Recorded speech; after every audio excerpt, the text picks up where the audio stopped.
Hi all. என்னடா இப்படி விரிச்சு வச்சிருக்கேன்னு தானே பார்க்குறீங்க. இது என்னன்னு யாராவது கமெண்ட் சொல்லுங்கள் பார்க்குவோம். யாராருக்கெல்லாம் பிடிக்கும், யாராருக்கெல்லாம் பிடிக்காதுன்னு கமெண்ட் பண்ணுங்கள். கண்டிப்பாக நானும் தெரிஞ்சுக்கிறேன்.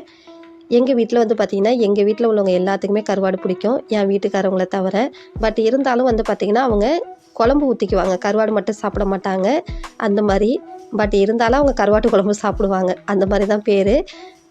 எங்கள் வீட்டில் வந்து பார்த்திங்கன்னா, இப்போ மழை பெய்யறதுனால வந்து சரி ஏதாவது செய்வோன்னு சொல்லிவிட்டு அம்மாட்ட கேட்டிருந்தேன். அவங்க வந்து பார்த்திங்கன்னா, ஒரு சில கருவாடு வந்து பார்த்திங்கன்னா மடித்து கொடுத்து அனுப்பியிருந்தாங்க. அதுதான் நீங்கள் பார்த்துட்ருக்கிறது. இப்போ நான் காமிக்கிற கருவாடு வந்து பார்த்திங்கன்னா, மிளகு குழம்பு, அதுக்கப்புறம் மருந்து குழம்புக்கு வந்து போடுவாங்க.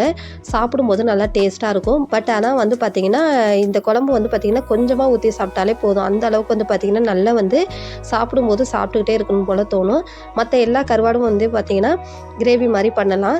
இந்த கருவாடு வந்து பார்த்திங்கன்னா, இப்போ இந்த அடிக்கிற மழைக்கு வந்து பார்த்திங்கன்னா, நான்வெஜ் செய்கிறத விட இந்த மாதிரி கருவாடு செஞ்சு சாப்பிட்டாலே போதும். நல்லா வந்து பார்த்திங்கன்னா, மழைக்கு நல்லா குளிருக்கும், நல்லா பார்த்திங்கன்னா இதமாக இருக்கும். இது வந்து பார்த்திங்கன்னா மேக்ஸிமம் இந்த அரிப்பு உள்ளவங்க, அதுக்கப்புறம் வந்து பார்த்திங்கன்னா வீசிங் ப்ராப்ளம் உள்ளவங்க வந்து பார்த்திங்கன்னா கருவாடு அதிகமாக எடுத்துக்க மாட்டாங்க. பிடிச்சிருந்தா லைக் பண்ணுங்கள், ஷேர் பண்ணுங்கள், சப்போர்ட்